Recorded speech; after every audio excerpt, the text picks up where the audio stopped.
Tonight, we're learning a man accused of murdering the mother of his children was out on bail at the time of the killing. She's now identified as 36-year-old Rachel Angel Abraham. KOIN 6 wanted to know, how could a man suspected of a violent history be allowed out on bail? Liz Birch has been digging into this all day. And what did you find out, Liz? Well, we talked to the district attorney's office and we found out they're frustrated. A social justice group bailed this man out of jail twice. But today the suspect went to court and he was before a judge this week, and this time no bail. Yeah, I want to speak with my mother. As he faced a judge this week, Muhammad Adan said repeatedly he wanted to speak to his mother. I want to speak with my mother.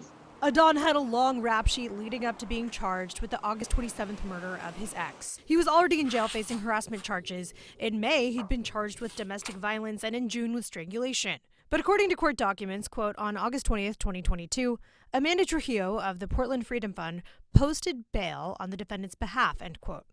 Those docs go on to say, quote, he violated multiple conditions of his release, ultimately resulting in his alleged involvement in the death of the victim of his pending domestic violence cases. Domestic violence, gun charges, other things like that.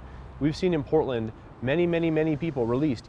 Today I spoke with the president of the Portland Police Association, who says this trend of people getting out of jail early is crushing. When someone engages in some kind of conduct, they're alleged to have engaged in some kind of conduct, and the entire system is set up to say, look, this person right now is too dangerous to be in our community.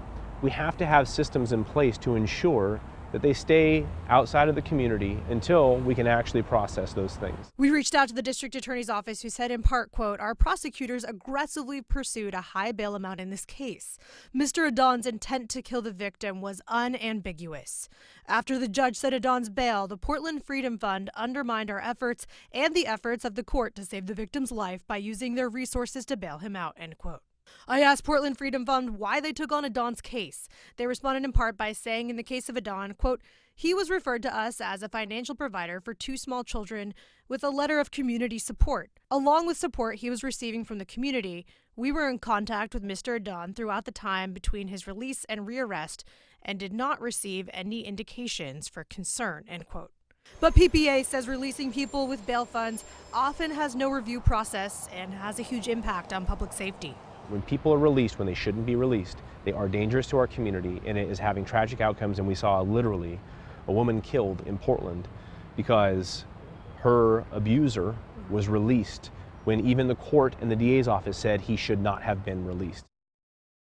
And I did reach out to the court as well. They tell me that judges aren't allowed to comment on cases. Live in downtown Portland, Liz Birch, KOIN 6 News. But we'll continue to ask questions about this case. Liz, thank you.